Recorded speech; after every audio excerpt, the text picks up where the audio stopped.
Akan nampak kebangsaan kita, marilah makan ramai-ramai. Masalah menyatukan kita semua, yakin nampak jiwa bangsa. Marilah, marilah ya semua, pujikan nama setia dengan satu bahasa. Maju bahasa dan maju negara, tegakkan bahasa kita, bahasa jiwa bangsa.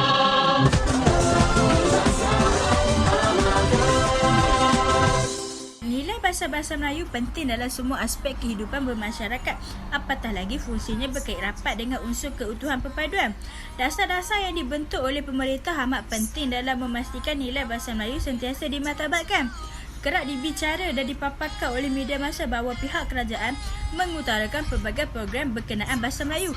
Antara tujuan belakang tabir adalah terarah kepada usaha meningkatkan kesedaran dan kefahaman masyarakat tentang nilai bahasa Melayu itu sendiri.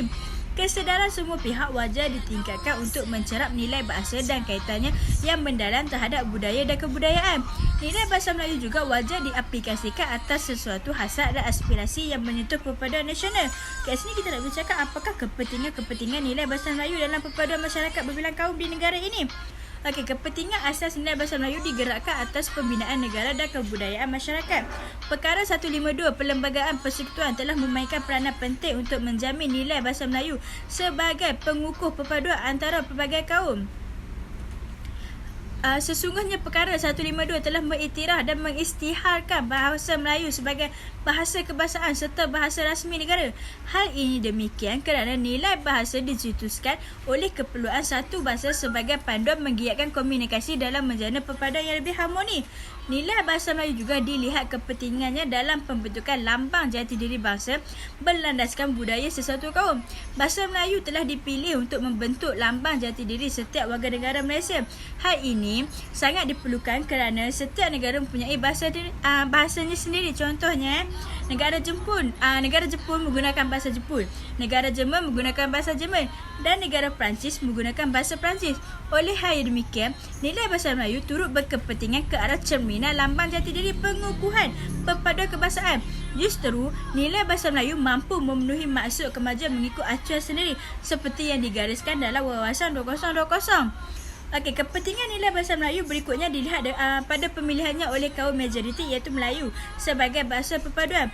Nilai bahasa Melayu yang asalnya digunakan oleh kaum Melayu begitu mudah diterima sebagai bahasa dalam komunikasi atas alasan mudah ditutur dan difahami oleh setiap kaum.